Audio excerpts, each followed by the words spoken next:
Thank you guys for staying with us. Welcome back to the show. It's time for Lifestyle Daily. We are discussing personal budgeting and our guest is in-house. But before that, my friends at Top Choco says there's nothing more pleasing than Top Choco chocolate spread on bread. It has the power to awaken your taste buds instantly and make you happy. The Top Choco 3-in-1 instant mixed chocolate drink is suitable for preparing both cold chocolate milkshakes and cups of delicious hot chocolate. All you need to do is to add hot water. Introducing the latest addition to the Top Choco family is the Top Choco Choco Cup, which is suitable for everyone and will surely be a crowd pleaser. Children can take it to school and imagine serving these cups at birthday parties, picnics, or any other gathering. This chocolatey treat will definitely make their day. Get your hands on the Top Choco Choco Cup today and experience the joy of chocolate spread in a cup. Remember, Top Choco is made with love in Ghana using only the finest ingredients. Top Choco is chocolatey, and if you're wondering why I'm smiling and I'm giggling slightly, it's because of the conversation we're having before the cameras came on. I wish today was Friday. We would have had a very interesting conversation on marriage, but it's not. Our very good friend Solomon Sedinam Agbemenya is here again with us, Head Business Development for Fido. Bossman, good morning. Good morning, good morning. Good to have you again. Always good to be back home. This seems to be my next home now. We love it. We will drag you here, sir. We love to see you. This morning we are talking finances, we're talking money, talking budgeting. First of all, for the layman, what really is budgeting? So I've always said that budgeting is an essential skill that everybody needs to have, largely because it helps you save towards your goals.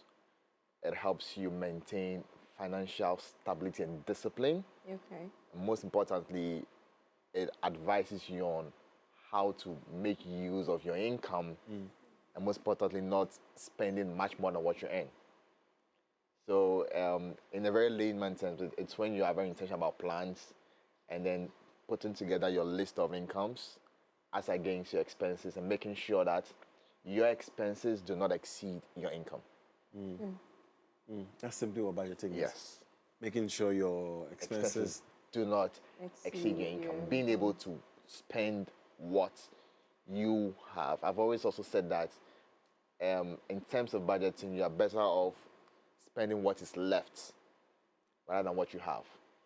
Left? So, yes, what is left in the sense that, so you might have needed to pay off your debt if you have any, pay for your fixed expenses, saved what needs to be saved, make some few investments, and then what you have left is what you actually spend on the frivolous things that you might probably want to call your wants. Right. Yes. Right. Okay. Let's come back. 2 words you've introduced to us. Again, today we are in class. We're going to learn like amateurs. There's income, there's expenditure. These are the 2 things at play. Yes. What is income and what is expenditure? Okay. So income would be any source or any point where you get some revenue. So example, it could be monthly, it could be a salary worker. You get paid every month. That is your income. Money coming through on a monthly basis becomes your income. You might have a side gig beyond what you do with your 8 to 5 job. So maybe you do something after work, brings you some income. You are probably someone who sells some 1 or 2 things, brings you some money. Somebody gives you some free cash for some happy moment. That's income. So any form of funding that comes your way, you can call income. Okay. Now the expense on the other side would have about 3 types. You would have the fixed expense, which would be expense that you are aware of. Probably your utility bills is fixed. And every month you buy ECG of 100 cedis. You pay for water by 50 cedis. That's a fixed expense that you know. Okay. There's a variable expense that sometimes that we can allude to, say you're feeding. You're not too sure of how much you might spend on a month. Your entertainment, you probably would have to make an expense for your transportation to and from work. Those can be variable expenses. Okay. You also have the irregular expense. That could come as a matter of emergency. You're not too sure that you're going to be sick next week. Right. It happens, an unforeseen contingency. You have to pay for it. So these 3 types of expenses need to be considered when you're creating the budget. Okay. So the fixed expense, the variable expense, and the irregular expense. Yes. The income, no, sorry, I'm asking all the That's questions. fine. The income, no, is it money that belongs to you? Because it's any money that comes to you as a sort of, is it, if part of that money belongs to someone, is it still, No, it's not yours. So income is money that belongs to you. okay. Money that you I'm have making cost. Yes, yes. Okay. Something that is yours, that you're making, that's coming directly to you, that at the end of the day, you can be able to claim total ownership of. Okay. Yes. Okay, great. So you mentioned the three, should I say, Types of expenses. types of expenses, right? One would say that we also have to think about saving because they say that out of your income, like you said, there's a percentage that you ought to save at the end of every month. Would you say that when you're budgeting or planning a budget for the month or your life, you need to factor that? Is that also an essential factor that needs to come to play? Yes, most definitely. So I would have said that first off, when creating a budget, you need to first set clear and definite goals. Okay. What is this budget meant for? Okay. On a long term or short to medium term basis, you need to be very clear on what you needed this funds or this budget for. While you have done that, you should be able to have identified your income sources. Where is the income coming? Where is the money going to be coming from? You need to identify all of those and have a total of what the expected income is. Then also you'd have looked at what your expenses are. The fixed, the variable, and then the irregular expenses. Right. While you're doing that, you need to be very intentional to create what we call the emergency fund. Okay. That's where you put aside some money that you are not going to touch except for something should happen, any unforeseen contingency. Like And seeing, most often, like seeing a nice bag for women. that would not be an Never emergency did fund. Wig or something. That would not be fine. The emergency fund should be money that could make you survive Right. from about 3 to 6 months if you should be out of work today. So that's money you are setting Okay. aside for a rainy day you are not going to touch, and most often that money should be locked that way. You should not have access to that money. That's the emergency fund. Now you should also have in there in the budget, often people do not do, your need and want list. Often we create a budget with only the needs list where we have all the things that we need. But sometimes we forget to put in a line for wants. Now the wants are part of the things that make us happy. I mean, you need a new bag, you need a new hair, you want to change your hair, you need a new shoe. These things need to be budgeted for. Because in the absence of their budgeted for, being budgeted for, then it causes you to spend beyond what you actually have in place. So yes, in the entire budgeting process, while you're having your emergency fund, you're having your needs and wants list, there should also be a portion for savings. Some people often use their emergency fund for savings. And what happens is that what comes as a need, they go in there to pick the funds, but it's not an emergency. Okay. That an emergency is not a need. Okay. If I need to pay, say, for my tuition, it's a need. I probably will be saving towards it. It's a goal I need to save towards it. When the period is up, I pick up those funds and then pay for my tuition. But for the emergency fund, you do not know when the need will come about. Right. You are not informed when it will happen. You do not know that floods are going to come your way. You're not too sure you're going to get an accident. These are things that you have no control over. So these funds are just there for a rainy day. Interesting. You mentioned, so I know that I'm learning that with the expenditure, there are the three types. Yep. The income, are there types as well? And if there are, does a type correlate or sync with an Another. expenditure? So for instance, if, let's say, I don't know, they call one free flow. I don't know which one is the free flow. So let's say my salary. Okay. This salary is coming every month. It's coming every month. Now you're telling me about variable expense, fixed and irregular. Fixed and all. Which one is taking my salary? And if that's the only income I have, that's the only one I'm getting, am I going to channel it into all these three areas? So that's some of the incomes that, like you said, are determined. You are aware, they are fixed. You know every month this amount of money would hit your bank account or your wallet. You are very much aware. So first off, if you're planning your budgets, you need to look at those fixed source of income first, because you are able to plan towards them. So the reason they say people who are on salaries, or those who are salary workers, are able to plan better than those who are not salary workers. Because if you're not a salary worker, what happens is that business or your next meal or your next line of income is not determined. It's Yeah. almost at the expense of your customer. Yeah. Right. So you might have those who have the fixed income coming through, being able to use that particular income line to plan for their fixed expense. Because I know that every month I need to pay for utilities. Yeah. So it's easier to say, okay, if I'm getting about 3,000 cedis every month, out of that 3,000 cedis, I would use about 500 cedis to pay for utilities. Now, people often use their irregular incomes to save. Like someone just gives you about 1,000 cedis. They don't touch it because it's unexpected. It goes straight Into to the their savings savings. goal. That's good. Yes. Because it's very much unexpected. Some people also would keep a percentage of their fixed income for savings or for the emergency fund because they know they have about 3,000 every month. Out of that 3,000, every 10% of that will go to my emergency fund. So you are better off first planning with your fixed income because it's determined, you know when it's going to come, you're very sure of the amount coming. You can use that to first settle your fixed expenses. And the variable expenses are also very crucial because that's where you have your transportation, your feeding, and some other things that entertain you. But most often, you want to make sure that your needs are first seen. And these needs are often captured under the fixed expenses. Yeah. Then sometimes water slightly into the variable expenses and then the irregular ones. Now, you could also be very sure that the irregular expenses, often you can dip your hands into the emergency fund to meet those irregular expenses because you do not know how they come about. An accident happens, it's an irregular expense. Okay. You need to undertake a maintenance. Sometimes you know, but the cost is you are not too certain of. All of these are also an irregular expense. Okay, so with everything that we've said, I believe that we are learning, but then someone would say that in our country or in our system today, there are people that even earn 300 cedis, say that's the bare minimum, right? That's someone's the minimum wage, 300, and then there's transportation. So someone would think that, oh, budgeting would be for the affluents, the rich, who are making- those who are doing well. Someone who is earning 3K can save or can budget their life and save for themselves. How about somebody who is earning as low as 300 cedis or even less? How do they budget their lives or their funds and save? Everybody, there's a rainy day for everybody. But how do I budget my 300 cedis to make sure that I am saving for a rainy day?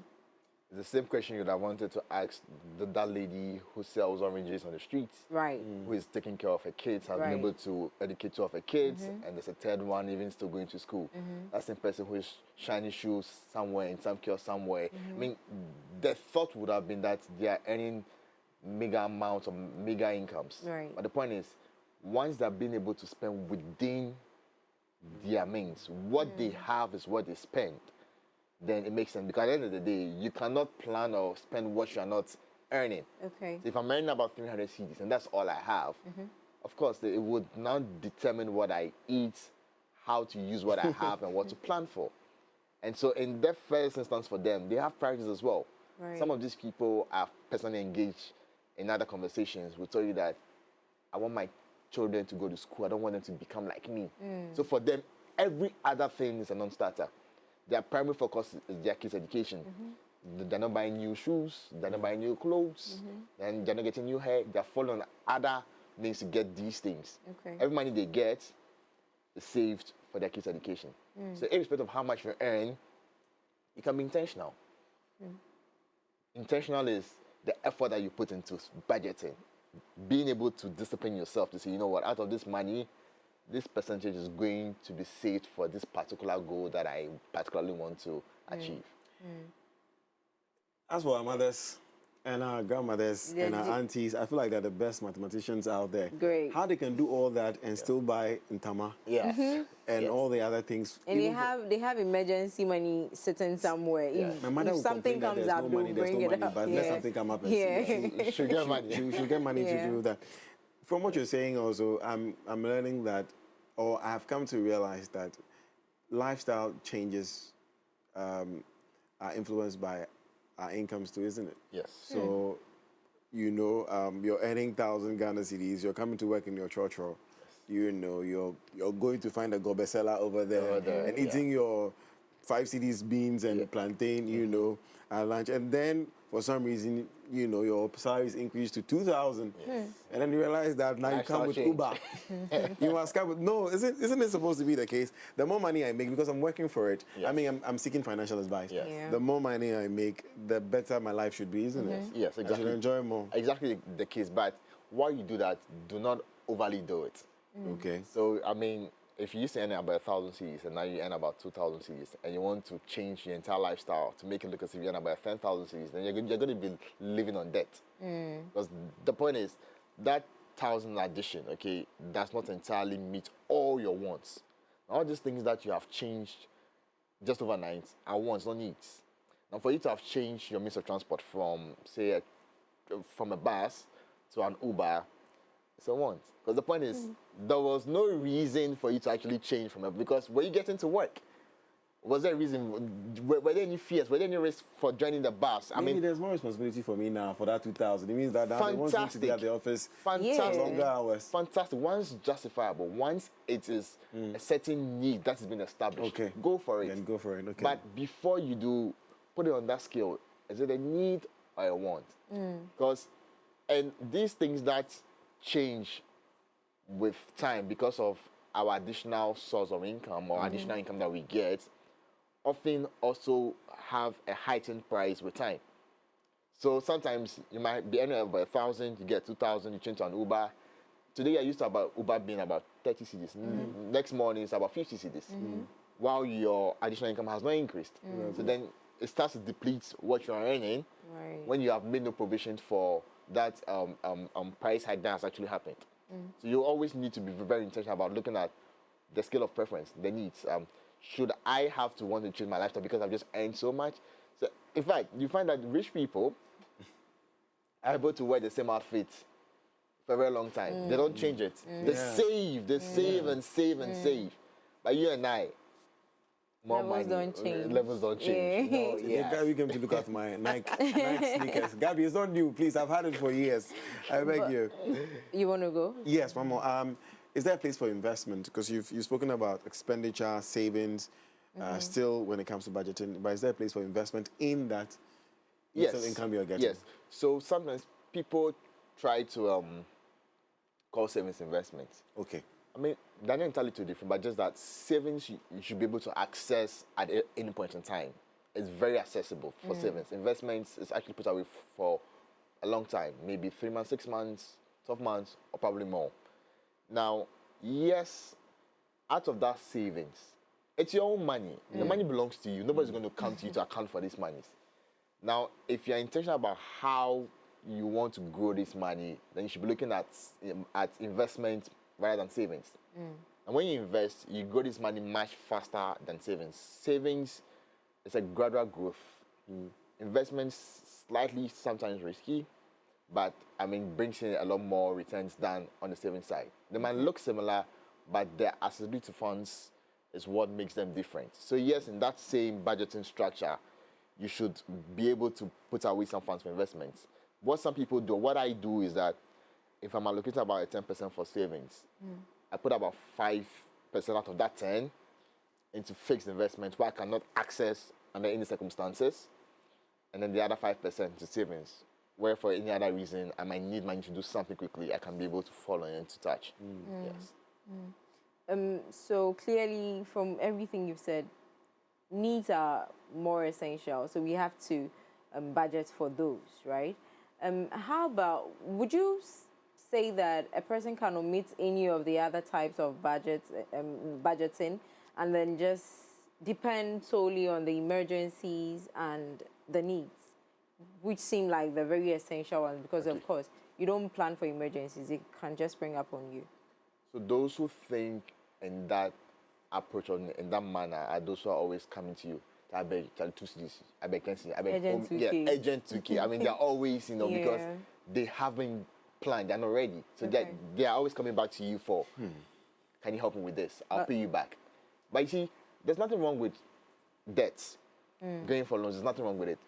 But when it becomes too much and when every income you earn is going to the Goes to payment that. of debts with interest, then Interest. you're not doing yourself any good. Because then again, you're unable to plan, you're unable to get things for yourself. You might not have a plan if something should actually hit you unforeseen. But you know, life happens, right? Yes. Aside life happening, even with our salaries, sometimes there are irregularities. What did I eat? Yes, there's that. So sometimes it delays, it doesn't come on time, and then you have to fall on other people around Yeah. you. Like you said, borrowing here and there, Yeah. and all of that.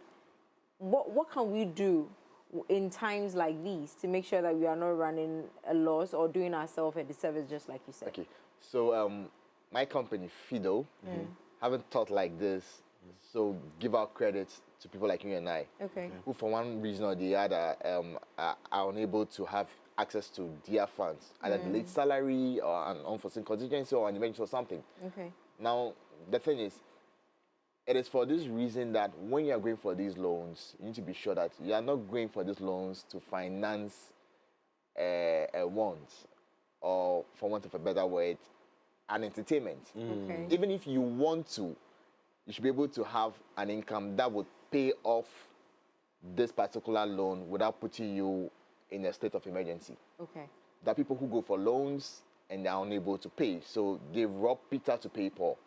It comes to Amma, can I have 2,000 cedis from you? Pick it up, keep 1,000 for themselves, and pay the other 1,000 to Kwame, who they owe. In the next 3 months, they go to Kojo. Kojo, can I have about 3,000 cedis from you? So what happens is that in about just a very short time, everywhere they could have likely gone to when they have a need for help, they cannot go anymore. You've already ruined all those places. And these people are not going to help you anymore, including institutions or services that they actually have to pay to. So you find them owing loans on other applications and all that. And largely because they haven't been intentional about planning.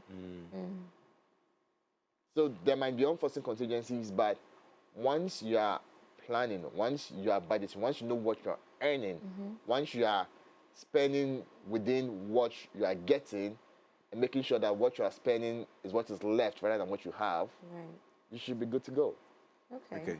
Solomon, what are some of the best ways to go about this? I was telling a story in the beginning about a friend I know. What she does is she says she has a monthly budget. What she does is that when the money reaches her, she has one account that the money goes into. And that's all she's going to spend. She doesn't go, call her for lunch. You should know that you're the one going to pay. Like, she doesn't spend beyond that means. Practical, step-by-step ways of budgeting, starting with next month. October, the year is gone. We'll let October go. So we're starting in November. Okay, I really want to plan for my money now. What do I do? Do I take a pen and paper? Do I download an app? Where should I go? Please. Okay. First off, have very clear and definite goals for your budget. Okay. Long term, short term, or medium term. What are you budgeting for? Second, identify your sources of income. Where are these monies coming from? I have a monthly salary. I have a gig that brings me 2,000 CDs. I have this person who owes me. I have this. You should have an idea of how much would hit or how much money you would accrue over the next 30 days. That's the month for which you are budgeting. Next, you want to now looking at your expenses. What is your fixed expense? How much are you spending on a monthly basis on utility, on water, on your data, on airtime? Look at your variable expenses. Okay, how much am I spending now on TNT, on food, on feeding? If there are any other expenses that probably might come through, what am I spending for them? I want to look at my regular expense. Okay, so now I know that my car has some noise. I might have to change the shocks. I don't want to do it this month. I want to do it next month. I'm going to provision for it for this month. Every month, I'm going to keep about 100 CDs as against the next 3 months to get that 400 CDs that would enable me to buy a new shock. That you also have to provision for. Now, having made all of this list, now you know how much in total for your expense line, looking at your fixed, your variable, and your irregular expense. Now, out of this, how much do you think you'll be able to save that will not impact your expense? Because you know what your total income is, you know what expenses are there. Assume your income is about 2,000. Now you're able to tell that your expense will be about, say, about 1,000. You know how you have about 1,000 left. That 1,000 left, how much do you want to save? It's your own money. So I want to save first. about say 200 cedis out of it. I'm left with 800 cedis. Now that 800 cedis, what if something happens? How much do you want to put in your emergency fund? Now I'm going to put about 300 cedis inside the emergency fund because then again, I do not know the quantum of what might be unforeseen. So I put about 300 cedis there. And what you're left is about 500. That 500, now it's all yours. What is your want and what is your need? While you answer that question, ask yourself that if I should invest that entire 500 cedis today, would I be able to survive the next 30 days? Right. Because Yes. So then out of that 500 cedis, you probably want to just put about 200 cedis away into an investment, and that Right. 300 is what you want to spend. That's what I call what is left. Spend it how you want. You want to take a girl for a date. You can use that money however you want to do. But while you do all of this, you need to be intentional to want to track every bit of expense and income. You can do that using an app. There are a lot of apps out there that helps. You could do the very old school style. You use an Excel sheet. You could use the pen and paper or your phone, your notes on your phone. I have a friend who records every single Yeah. expense. I used to do that and stopped. Even the I was gonna ask you. the charge or interest that banks take from Yeah. it. Hey, Jesus. Okay, He that's. records every single thing, and he's called Kweku. He records every I single got tired. Wow. September expenses. Fantastic. Yeah. I got Yes. tired. Because As low as tight cracker. Yeah, and it helps. So what happens is Airtime. that it always puts you ahead of the plan. Like It's serious. aware It and you is. know how to do stuff. with mine, it just, I almost run mad. Seeing my expenses at the end of the month, I did it for almost a year. I just had to stop because then I'm asking myself, why am I spending all of this? And then You ask yourself that. In fact, what you realize is that you're expending much more than what you actually you're earn. making, yes. And I wanted to ask you that. So, I mean, what about those people that at the end of the month, when you sat down and done the calculation, fixed, blah, blah, blah, blah, the expenditure is more than the income? It is great. Then that's where you start becoming innovative. Okay. How can I make more money? You cannot survive on your 8 to 5. I was going to say it would be grace. How beyond grace, now grace is meant to give you the knowledge to think and be innovative to do much more. Now, you do stuff. I need You're some. very good with your hands. You're good with makeup. You're good with sales. What else can you do to generate additional income? In fact, your fastest way to be in debt is to survive on just one source of income. Sure. You need to have multiple sources of income. However, legitimately, you need to be able to be creative with your thoughts. What else can you do beyond your 8 to 5 after work? You want to teach some people a new skill, something else that you can do easily. And they say we make our first millions from the things that we do passionately. So what are you passionate about? If you're a talker, why are you not hosting shows? Why are you not teaching people how to build their own confidence? If you like fashion, why are you not writing on the blog somewhere? Why don't you have a page that is selling? You don't need to buy these things. Now, the people who actually go to shops, go and take pictures, create an Instagram page, and post it there as if they actually own these products. Now, what they're doing is to match a buyer and a seller. There are various ways of making money in this country now. So when people say, I need money, I'm like, how far have you gone to want to get money? Just give me an idea. Yeah. Really? Just got an idea, yes. The gym stuff. Yeah. My gym wear lady. Yeah. My goodness, her stuff are just amazing. Yeah. You know, and she said it several times. People have come around and want to, you know, take pictures and then put it up online so people can buy it. Yeah. But the only challenge is that she's selling, so you can go and take the picture and then come and put it there. But maybe by the time someone orders it, Yeah, then it would be someone has so... come for it. Yeah. So you need a fine idea. Anyways, you'll give us ideas this morning. My last question just You lost it? escaped me. Yeah. So yeah, you're telling us about Fido. What more do you do? Yes. So Fido is a fintech. We've been around over the last 8+ years. We are passionate about giving the African the opportunity to take up their own opportunities and to be able to do much more for themselves. We are coming up with what we call the Fido Money Matters. Okay. It's a financial literacy program. Come this Friday, 27th at Buro. And also, we are going to teach topics like this, budgeting, debt management, investment savings, and how to be much more informed when it comes to the financial ecosystem. Debt management. Yes. There's a way you can manage You your need debt. to learn how to. There are people who owe now that are on a wanted list. The police is looking for them. They haven't paid their Momo loans. People owe. Gary, hi. Not because they want, because they do not know how to mind it. They're getting income, but they're just not being able to pay their debt. A director.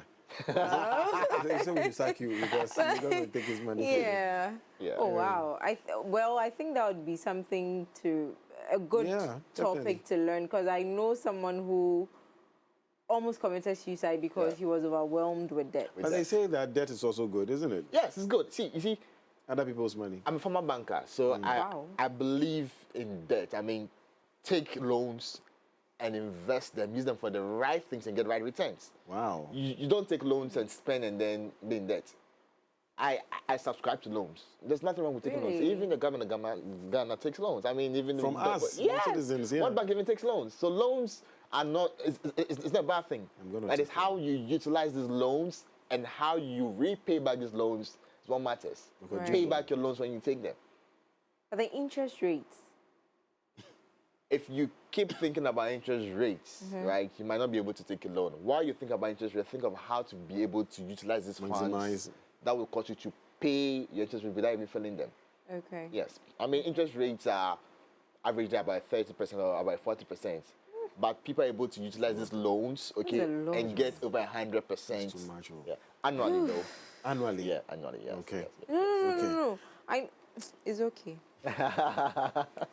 Solomon. Yes. Always a pleasure talking to you. Thank you so Jordan. much.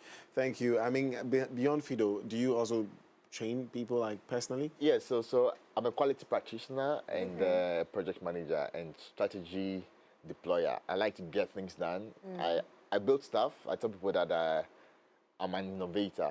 I'm able to turn things that you think are wasteful into useful stuff. Beautiful. So I do things these when I'm bored and then. Are you on social media? Yes, I am. Nice. Or do you want to put it out? Solomon_Sedinam. But I'll first have to access you before I step into my space. Oh wow. Beautiful. Wifey, good morning. Beautiful. Greetings to you, ma. Anyway, Solomon Abamanya, thank you so much for the education this morning. Wishing you all the best. All right, that's it for Lifestyle Daily. We hope you took a pen and a paper and wrote some things down, and you're going to start budgeting from this next month, November. for Next year, month. January. Next. It's true. December is coming. Because- Let's finish the year. Let's be honest with We'll ourselves. budget next year. Why? Anyways, there's more on the show. Please stay with us.